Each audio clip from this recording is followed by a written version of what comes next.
आपके सीबीआर में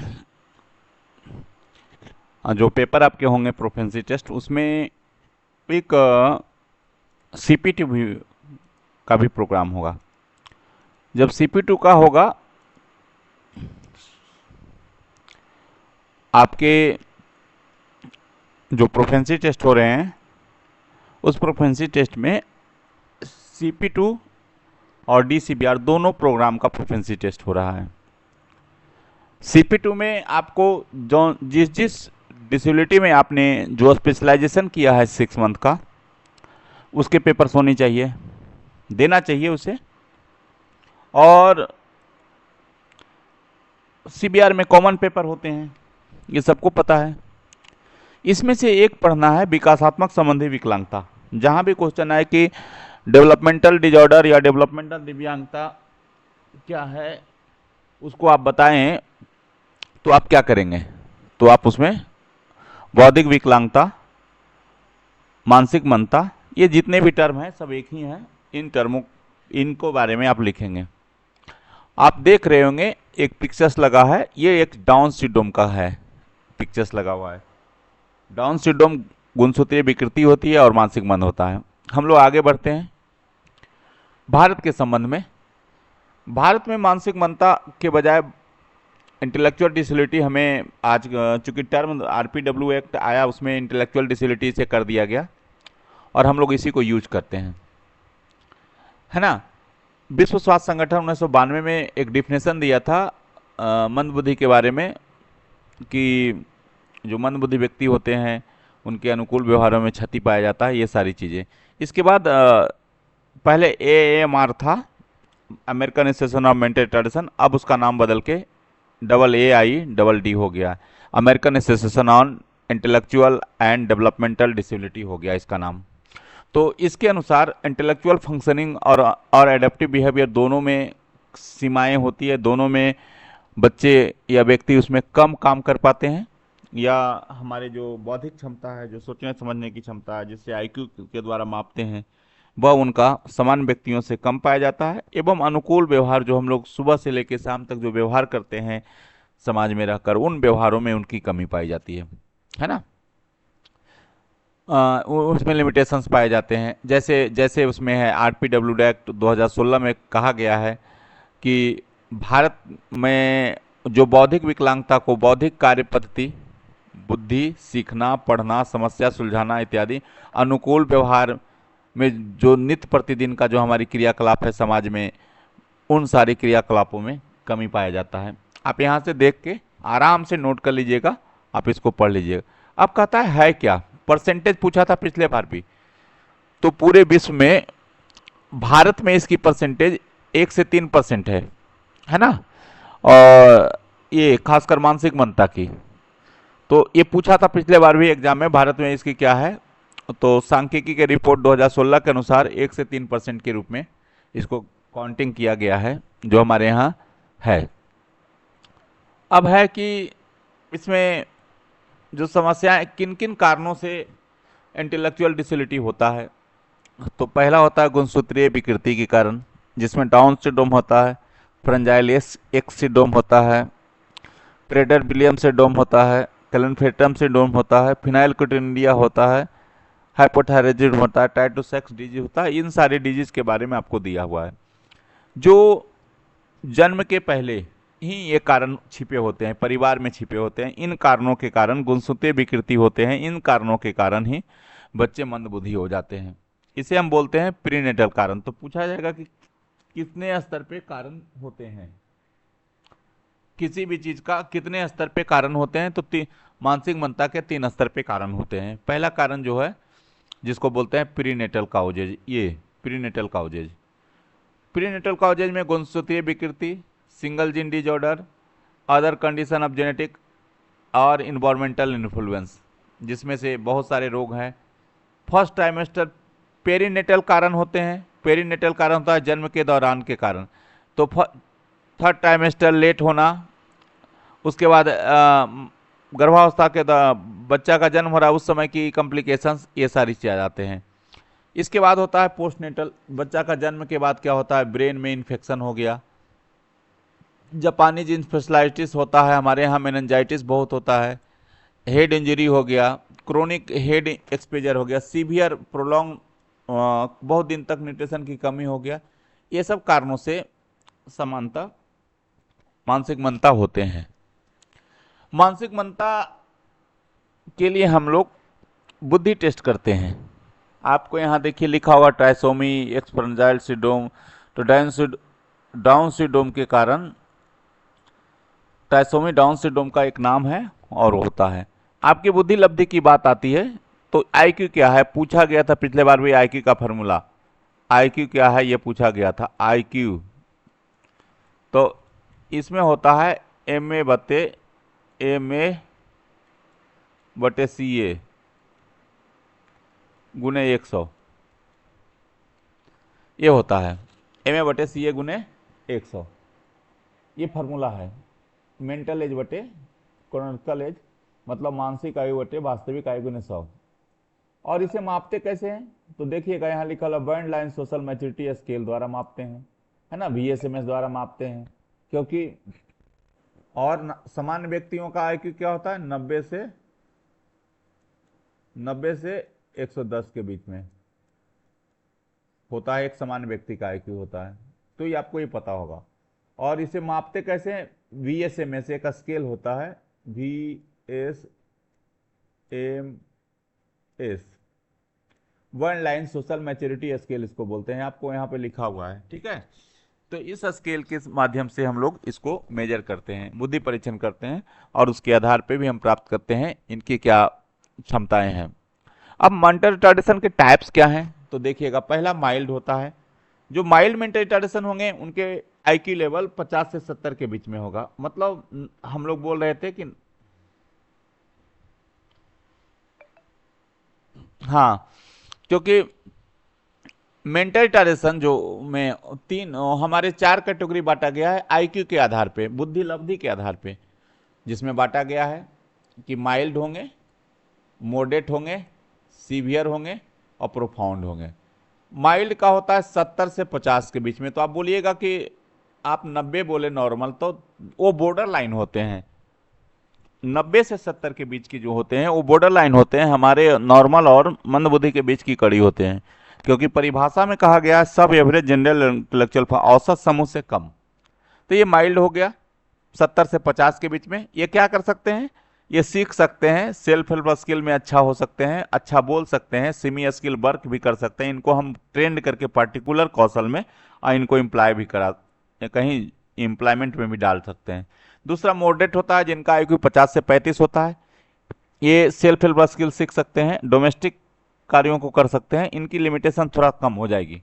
तीसरा सीवियर है, आप इसको बहुत ही इसे गंभीर हो गया और इसे आप समझिए कि बहुत सहायता के बाद ट्रेनिंग दे सकते हैं इनको विभिन्न एडियल एक्टिविटी में, सामाजिक कौशल में, सब कौशल में इनको ट्रेनिंग दे सकते हैं, समझे। तो और लास्ट का है प्रोफाउंड। तो प्रोफाउंड का क्या है, इनकी आईक्यू 20 से कम होता है, ये बेड रिडन होगा, इनको सारी एक्टिविटी आपको खुद करके देना होता है। तो ये 4 प्रकार के mild, moderate, severe, profound IQ के आधार पे ये 4 प्रकार के मेंटल रिटार्डेशन की बात कही गई है। इनकी क्षमताएं भी है, तो आप समझ लीजिएगा इसको। अब इनमें से जो होता है प्रोफाउंड है, प्रोफाउंड की आईक्यू 20 से कम होगा और पूरी बौद्धिक सारी 1% से 2% के लोग इस ढंग की विकलांगता होती है जो टोटल मेंटल रिटार्डेशन में, ठीक है। और सीवियर है, मॉडरेट है, गंभीर है, इस तरह से इनकी यहाँ पे आपके व्याख्या दिया हुआ है, इसको आप पढ़ लेंगे, है ना। अब आते हैं क्लिनिकल सिम्टम के आधार पे, उनका आधार कैसे पहचानेंगे कि व्यक्ति मंदबुद्धि है। तो पहला है वाणी, बौद्धिक, चूंकि कम्युनिकेशन समस्या इन बच्चों में पाया जाता है, सबसे ज्यादा संप्रेषण की समस्या इन बच्चों में पाया जाता है ना। परसेप्शन इनका हम लोग जैसा नहीं होगा। कॉग्निशन जो समझ होगा, जो अन्य हमारे जैसे नहीं होंगे, या इनके उम्र के दूसरे बच्चों के जैसे ये सारी चीजें नहीं होगी ना। बानी भाषा होगा इनके दूसरे बच्चों के जैसे बहुत अच्छे विकसित, या संप्रेषण विकसित नहीं होगा, परसेप्शन इनके विकसित नहीं होगी, है ना। देर से प्रतिक्रिया देना, चीजों को देर से समझना, रंग कॉन्सेप्ट भी नहीं होगा छोटे बच्चों में, इस तरह से चीजों का आकृति की कॉन्सेप्ट नहीं होती है। कॉग्निशन भी इनका पिछड़ा होता है, ठीक है। इनके तर्क करना, विचार करना, रीजनिंग करना, सोचना समझना, इनमें कमी पाई जाती है। मेमोरी इनका कमजोर होता है, भावनात्मक स्टेबिलिटी नहीं इनमें होती है, और अन्य व्यवहार भी इनमें और समस्या व्यवहार पाई जाती है ना। अब इन बच्चों के साथ एक और चीजें आती है, पिछले बार पूछा था, एपिलेप्सी, मिर्गी का दौरा। खासकर इन बच्चों में चूंकि ब्रेन का समस्याएं होती है, ब्रेन के पार्ट से होता है, तो इन बच्चों में आपको एपिलेप्टिक अटैक मिलेगा। इसके साथ साथ व्यवहार के संबंधी समस्या इनमें होती है, समस्या व्यवहार ज़्यादा पाया जाता है। और चूंकि इसके क्यों होता है ऐसा, क्योंकि अनुकूल व्यवहारों में कमी पाई जाती है, इसी कारण इनको समस्या व्यवहार ज़्यादा पाया जाता है ना। अब हम लोग बात करते हैं प्रॉब्लम बिहेवियर। तो प्रॉब्लम बिहेवियर क्या है? वैसा व्यवहार जो खुद को हानि पहुंचाए और दूसरे को भी हानि पहुंचाए, जो अपने उम्र के अनुसार ना हो, अपने लिंग के अनुसार ना हो, अपने सोशियो इकोनॉमिक्स का स्टेटस के अनुसार नहीं हो, सामाजिक आर्थिक स्थिति के अनुसार ना हो, और वह व्यवहार खुद को हानि पहुंचाए और दूसरों को भी हानि पहुंचाए। जैसे यहाँ पे देखिए, बच्चा सिर पटकता है, चिकोटी काटता है, ये सब सारी चीज़ें, हल्ला करता है, इन सारी चीज़, रोता है, पैर पटकता है, तो इन सारी चीज़ों में समस्या व्यवहार के अंतर्गत आते हैं, ठीक है। संवेदना की कमी होती है, इनमें सेंसेशन की कमी होती है। ये एक डाउन सिंड्रोम बच्चे की पिक्चर है। अब आते हैं डाउन सिंड्रोम क्या है। चूंकि मानसिक मंदता से जुड़ा हुआ है, आपको पूछा जा सकता है डाउन सिंड्रोम जिसे ट्राइसोमी कहते हैं, क्योंकि 21वीं पेयर गुणसूत्र में गड़बड़ियां होती है। मूल कारण इसका गुणसूत्रीय विकृति है ना, जिसके कारण डाउन सिंड्रोम, और जितने भी डाउन सिंड्रोम होते हैं सब मंद बुद्धि होते हैं। तो इसको आपको देख लेना है कि कैसे ये मंद बुद्धि की क्या पूरी खासकर डाउन सिंड्रोम की क्या क्या समस्याएं हैं। डाउन सिंड्रोम, पहला चीज देखिएगा कि मंगोलाइड शेप्ड होगा, मंगोल की तरह। अगर हम लोग के घर में चाइनीज की तरह बच्चा कोई पैदा हो जाए तो समझ जाइए कि आपका ये डाउन सिंड्रोम है ना, ये डाउन सिंड्रोम है। इसको एक बार देख लेना होगा, क्योंकि ये देख लीजिएगा। और यह औसत उम्र इसका 35 साल है, इस डाउन सिंड्रोम बच्चे का, जो मैक्सिमम 35 साल तक जिंदा रहता है। और कारण भी है कि इनका जो 35 के बाद माँ गर्भवती होती हैं तो डाउन सिंड्रोम बच्चा होने की चांसेज रहता है ना। मोजिकिज्म होता है, क्योंकि दो तरह के इसमें गुणसूत्र पाए जाते हैं, 23 पेयर वाले और 47 हो जाता है, और एक 46 वाले। मतलब 23 पेयर में एक एक्स्ट्रा, एक एस्मा में जाकर एक एक्स्ट्रा कहीं से टूट कर जुड़ जाता है, उस कंडीशन में ये होते हैं। फ्रेंजाइल सिंड्रोम है, ये आपको नहीं पूछेगा, कभी नहीं पूछेगा। फ्रेंजाइल सिंड्रोम आपको फिनाइलकेटोनुरिया पूछेगा, क्योंकि एक मेंटल रिटार्डेशन का कारण है। यह सिंगल फिनाइलकेटोनुरिया एक मानसिक मंदता का कारण है, तो कारण में पूछा जाएगा तो ये भी आप एक कारण लिख सकते हैं, क्योंकि ट्राइसोमी भी एक मानसिक मंदता का कारण लिख सकते हैं। तो ये सारी चीजें ये पूछेगा नहीं आपको। हाइपोथायराइडिज्म भी एक कारण बनता है मेंटल रिटार्डेशन का, जिसको भी आप देख लेंगे कि हाइपोथायराइडिज्म के कारण भी जन्मजात होंगे, तो कॉन्जेनाइटल होंगे, जन्मजात होंगे, तो वो एक मेंटल रिटार्डेशन का कारण बनता है। ये बाकी सिंड्रोम से बहुत ज़्यादा आपको पूछेगा नहीं, आप इसमें से आप नोट कर सकते हैं अपनी बृहत ज्ञान के लिए। अब कहता है बौद्धिक विकलांगता को पहचानेंगे कैसे, तो DSM-4 होता है, डायग्नोस्टिक स्टैटिक मैनुअल होता है, उसमें DSM-5 जो है 4, अब 5 चल रहा है। तो कहता है औसत आयु पहचानेंगे कैसे, कि उनकी औसत आयु 70 से कम होंगे, उन बच्चों का बौद्धिक क्षमता 70 से कम होंगे। देखिए आप 70 से कम उनकी आयु होंगे, है ना। DSM-4 और ICD, international classification of disease, ICD को बोलते हैं, DSM-4 को बोलते हैं डायग्नोस्टिक स्टैटिक मैनुअल बोलते हैं। तो इंटेलेक्चुअल डिसेबिलिटी को, मानसिक मंदता या इंटेलेक्चुअल डिसेबिलिटी को, कि 3 बुनियादी मापदंड पे उनको जांचा जाना चाहिए। तो पहला क्या कहता है कि जनरल मेंटल एबिलिटी, रीजनिंग, कहता है कि mental ability, reasoning, problem solving, planning, abstract thinking, judgement, academic learning और लर्निंग विथ एक्सपीरियंस, इन सारी चीज़ों में कमी पाया जाएगा, है ना। दूसरा है डिफिसिट फंक्शनिंग में होगा, काम करने की क्षमताओं में होगा, कम्युनिकेशन नहीं कर, बातचीत नहीं कर पाएगा दूसरे से अच्छे से, अपने जीवन क्रियाओं को अच्छे से नहीं कर पाएगा, सामाजिक पार्टिसिपेशन उनका कम होगा, है ना। ये सारी चीजें होगा। पर्सनल इंडिपेंडेंस उसमें नहीं पाया जाएगा, घर और समाज दोनों जगह। और तीसरा होता है कि ये डेवलपमेंट पीरियड के दौरान होता है। डेवलपमेंट पीरियड कितना होता है, हम लोग 0 से 18 वर्ष लेते हैं, माने माँ के गर्भ में गया से लेके 18 वर्ष तक, वो उस पीरियड को क्या कहते हैं, डेवलपमेंट पीरियड कहते हैं ना। 0 से 18 वर्ष तक के जो अवधि होता है बच्चे का डेवलपमेंट का, उसे बच्चे का उसे डेवलपमेंटल पीरियड कहते हैं। और यह चूंकि इसी दौरान जो उनके ब्रेन का डेवलपमेंट अरेस्ट होगा, तब ये चीज़ें होगी, समझे, मानसिक मंदता होगा। तो आपके यहाँ पे दिया हुआ है, देखिए 18 वर्ष से पहले होगी। निम्न कम से कम 2 एडक्टिव फंक्शनिंग समवर्ती संचार, स्व देखभाल, घर में रहना, सामाजिक परस्परक कौशल, सामुदायिक संसाधन, इन सारों में कमी पाया जाएगा, है ना। तो ये आपके मानसिक मंदता के है। अब बात आती है इनको करेंगे क्या, प्रबंधन कैसे करेंगे। इन्हें पूरा आप पढ़िएगा, इसको बहुत डिटेल में पढ़िएगा, चूंकि ये बहुत लंबा है और आपको 6-7 दिन में मुझे पूरे सारी चीज़ें दे देना है। तो आप इसको पढ़िएगा खूब अच्छे से, देख देख के रीडिंग कर लीजिए, लिख लीजिए, तो आपको काम आएगा। तो अब बॉर्डर लाइन की मैंने बात किया था कि बॉर्डर लाइन मेंटल रिटार्डेशन, तो देखिएगा उसका, देखिए लिखा है 70 से 84 नहीं है, 70 से 90 होगा और लगभग 7% पॉपुलेशन की बात करता है, ठीक है। अब आता है प्रबंधन क्या करेंगे। प्रबंधन का मतलब उसको करेंगे क्या, तो पहला चीज़ है चैलेंजिंग बिहेवियर और इंटरवेंशन करना है। उनमें समस्या व्यवहार होता है, उनका बिहेवियर मॉडिफिकेशन करना है, उनके BM देना है, बिहेवियर मॉडिफिकेशन प्रोग्राम देना है ना। तो पहला काम है उनको जो व्यवहार, विकृत व्यवहार है, समस्या व्यवहार है, उन समस्या व्यवहार को कम करना है ना। दूसरा चिकित्सीय उनको उपलब्ध करा देना है, चिकित्सा से जुड़े जितनी भी सुविधाएं हैं उसे उपलब्ध करा देना है उन बच्चों को। तीसरा है एजुकेशन प्लानिंग करना है, एजुकेशन की उनकी उन बच्चों के जो समस्या है, उन समस्याओं के प्रति आपको शैक्षिक व्यवस्था करना है, जो क्षमता है उसके अनुसार उनको ट्रेनिंग देना है, उनकी समस्याओं का असेसमेंट करना है, उनको ट्रेनिंग देना है। और शिक्षा, देखिए यहाँ शिक्षा पे कि उन बच्चों की क्षमता के अनुसार शिक्षा देना है, और उनको आपको सेग्रीगेट नहीं करना है, समावेशन करना है, समाज के मुख्य धारा में उन्हें जोड़ना है ना। अगर जरूरत पड़ेगी तो शारीरिक और व्यवसायिक चिकित्सा देंगे, वाणी चिकित्सा देंगे, वाणी की दिक्कत होगी तो फैमिली सपोर्ट में उनको लगाना है, फैमिली को भी एजुकेट करना है। मेंटल रिटार्डेशन के रोकथाम की जब बात करेंगे, प्रिवेंशन की बात करेंगे, तो पहले देखिएगा जेनेटिक काउंसलिंग होगा। जेनेटिक काउंसलिंग क्यों होगा, क्योंकि जन्म से पहले जो कारण है वो जेनेटिक कारण है मेंटल रिटार्डेशन का। तो उन कारणों के लिए आप बैठा के, अगर मान लिया किसी पीढ़ी दर पीढ़ी ऐसा हो रहा है, तो उसके साथ जेनेटिक काउंसलिंग करने की जरूरत पड़ती है।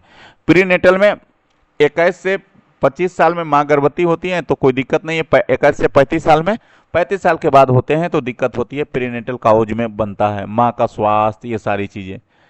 पेरीनेटल होता है जन्म के दौरान की जो कारण होती है, सही से इलाज नहीं होना, तो ये सारे। अब पोस्टनेटल में बच्चा का जन्म के बाद जो सारी समस्याएं होती है।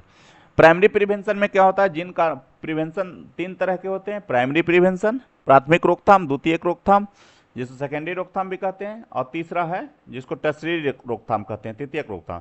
प्राथमिक रोकथाम में करते क्या है, जितने भी कारण हैं उन रोगों का, मेंटल रिटार्डेशन का, मानसिक मंदता का, इंटेलेक्चुअल डिसेबिलिटी का, बौद्धिक अक्षमता का, उन सभी कारणों का निवारण करते हैं। द्वितीयक रोकथाम में हम लोग क्या करते हैं, अगर कोई बच्चा मंदबुद्धि हो गया, अगर कोई बच्चा मंदबुद्धि हो गया तो उस मंदबुद्धि बच्चे को करना क्या है, उस मंदबुद्धि बच्चे को ट्रेनिंग और प्रशिक्षण या अर्ली इंटरवेंशन देना शुरू कर देना है, EI देना शुरू कर देना है ना। EI जब देना शुरू कर देंगे तो क्या होगा, अर्ली इंटरवेंशन देना शुरू कर देंगे तो उन बच्चों को जहां तक विकलांगता हो चुकी है, आगे विकलांगता बढ़ेगी नहीं, वहीं पे रुक जाएगा, है ना। तो यही टर्शरी में क्या होता है कि जब विकलांगता हो गई तो उसे कर कुछ नहीं सकते हैं, तो उसे रिहेबिलिटेट करने के लिए, उसे पुनर्वासित करने के लिए उसे शिक्षा देना है, ट्रेनिंग देना है, और उसे किसी न किसी रोजगार में, समाज में इंटीग्रेट करने के लिए उसके रोजगार में लगा देना है। यही है आपकी प्राइमरी प्रिवेंशन, सेकेंडरी प्रिवेंशन, है ना, और टर्शरी प्रिवेंशन। ये 3 तरह के आप पढ़ेंगे तो इसमें मिल जाएगा आपको, है ना। यही है आपकी पूरी मेंटल रिटार्डेशन। जब इसे आप खूब अच्छे से पढ़ेंगे तो आपको यहाँ पे सारी समस्याएं, जितना मेंटल रिटार्डेशन का एक भी क्वेश्चन कभी भी किसी भी एग्जामिनेशन में आपका छूटेगा नहीं। तो आप इसे अच्छे तरीके से पढ़िए, देखिए और फिर इसको समझिए। वीडियो पॉज करके आप देख सकते हैं और इसको शेयर भी कर दीजिए और इसका सब्सक्राइबर भी बढ़ा दीजिए, तो और अच्छा से हमें वीडियो देने में कोई दिक्कत नहीं होगी। और ये ही नहीं, बीपीएससी का टीआरई जो आएगा स्पेशल एजुकेशन का, वहाँ भी काम देगा। ये बहुत ही गंभीर वीडियो हम सब बना के दे रहे हैं, जिससे वहाँ भी आपको काम देगा। बाद में चल के मैं क्वेश्चन वाइज भी करा दूंगा। अभी तो 8 दिन केवल प्रोफेंसी पास कर जाइए, इसके लिए मैं ये बना रहा हूँ। तो ये आप जान लीजिए और इसको शेयर कीजिए, सब्सक्राइबर बढ़ा दीजिए।